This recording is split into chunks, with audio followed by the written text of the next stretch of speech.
Hey guys, Lotte for Life here with another deck profile. This time being Performapals, and yes, that is awesome Ultimate Odd Eyes Pendulum Dragon. Yeah, I'm not going to waste too much time here. I'm just going to get straight to the deck profile. I will say this real quick though. I absolutely love this deck. It is pretty consistent, and does have some problems with winning, and I will get to the point of that real quick, but it is a fun deck to play.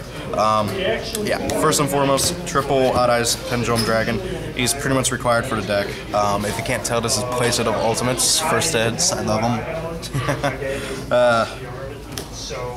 Then I play triple of the Stargazer, and you know what, just going to play some down as well. Triple of the Timegazer as well. I play triple Stargazer, triple Timegazer, and triple Odd Eyes. These are your three main pendulums. I have had people ask me, do you ever actually use Odd Eyes for pendulum summon? And on occasion, yes I will, but however, for the most part, you don't ever really do. You'll activate Odd Eyes, maybe set some back row and phase, blow himself up, and then use his effect to grab either Timegazer or Stargazer. That's the point of Odd Eyes. And then I play two Fliptoad and one Kaleidoscorpion. These guys, Fliptoad, I use them for his monster effect. I almost never use them for his pendulum effect. Same thing for Kaleidoscorpion. The cool thing about Kaleidoscorpion is that you can target a monster you control. That monster can attack all special summon monsters your opponent controls. Fun thing to do is target Odd Eyes so that he can attack like all 5 of your opponent's monsters that happen to be special summoned and do a crap ton of damage. I've done it before. It was funny as heck. Because, well, if you don't know, Odd Eyes does double damage if he kills a monster or attacks a monster. Whoops. Bit though. Triple Breaker to Dark Magic Warrior. This is basically the upgraded version of everyone's favorite Breaker, if you can't tell. If you tribute summon him, he gets 2 counters on him, gains 400 attack, has Breaker's effect, get rid of a counter, destroy a spell or trap card on the field. But if you pendulum summon him, he gets 3. And he also gains 400 for each counter on him.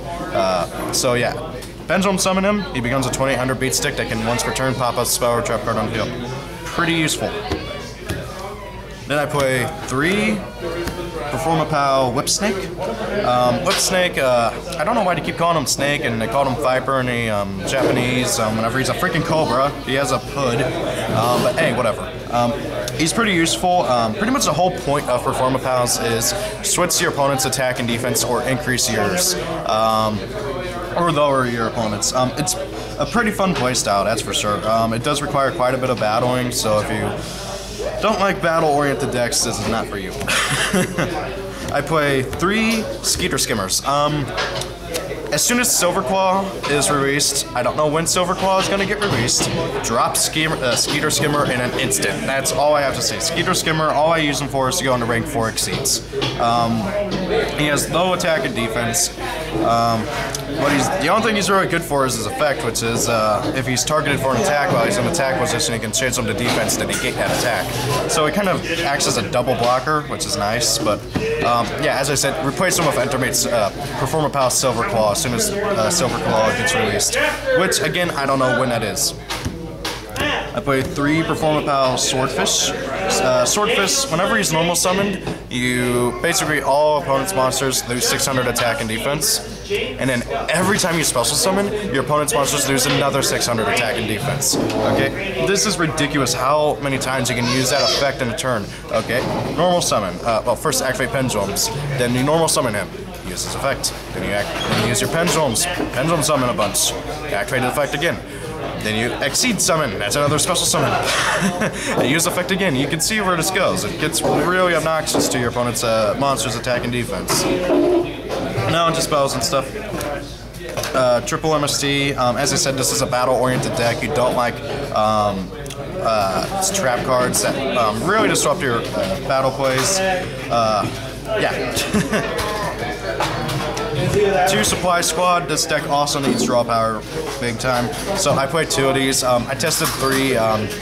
It was inconsistent actually, so I prefer 2. That and I only have 2. 2 Duality. Aside from your pendulum summon, you almost never special summon, and I guess I should say this deck falls apart flat if you can't pendulum summon. Like, I mean, without your pendulums, this deck loses hard.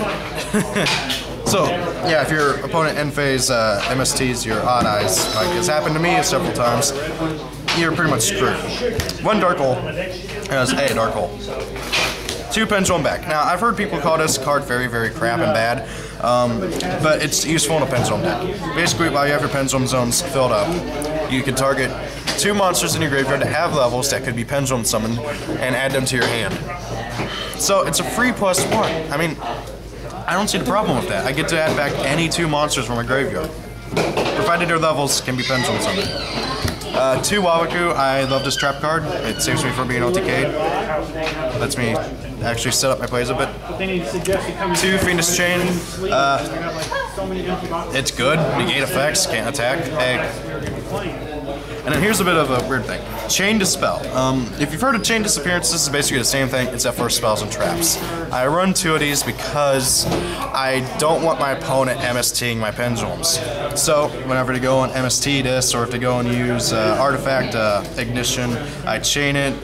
All copies of MST or Artifact Ignition or Double Cyclone or whatever they use to destroy spell and trap cards is now destroyed and sent to the graveyard from your deck. It is really useful and trolls a lot of people, and I actually had a few people rage quit because of it, because they lose their MSTs. And then for the last trap card, 1 Compulsory Evacuation device because, well, compulse is compulse. Now to the extra deck. The extra deck can be anything you want it to be, because you have literally access to pretty much every level between 2 and 7. I play 2 Gachi. I almost never go into them, but hey, Gachi is pretty awesome. 1 number 49 Fortune Tune.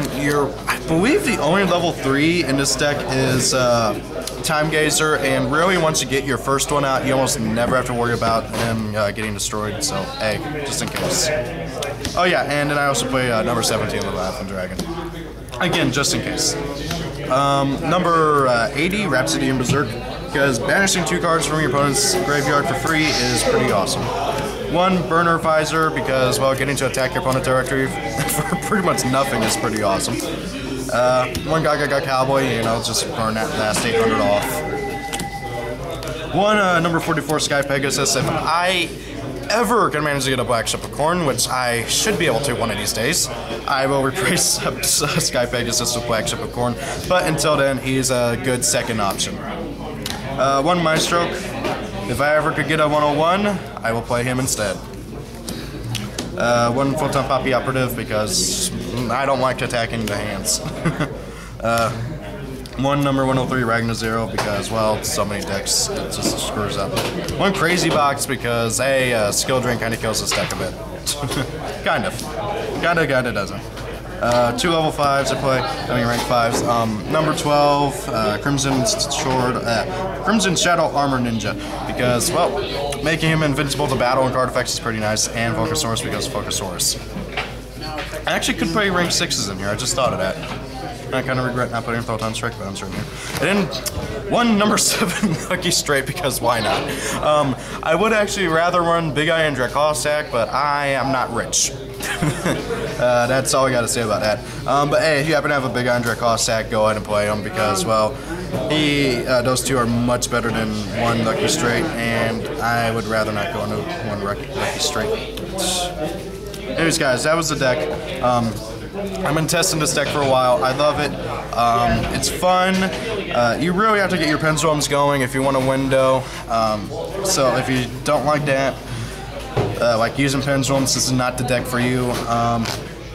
I do want to hear you guys' thoughts and opinions on this deck. I can't wait to see what else they get. Since, of course, this is the main character's deck that he uses in the anime, you know it's going to get a ton of support all throughout the next couple hundred of sets. Well, not 100, but you know what I mean. That's about it.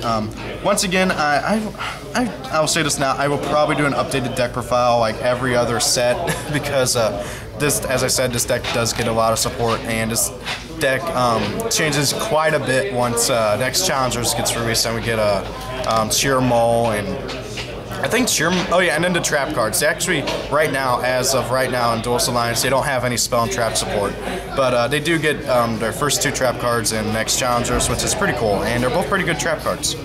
Anyways, guys, that was it for the deck profile. Rate, comment, subscribe, and have a great day, you guys.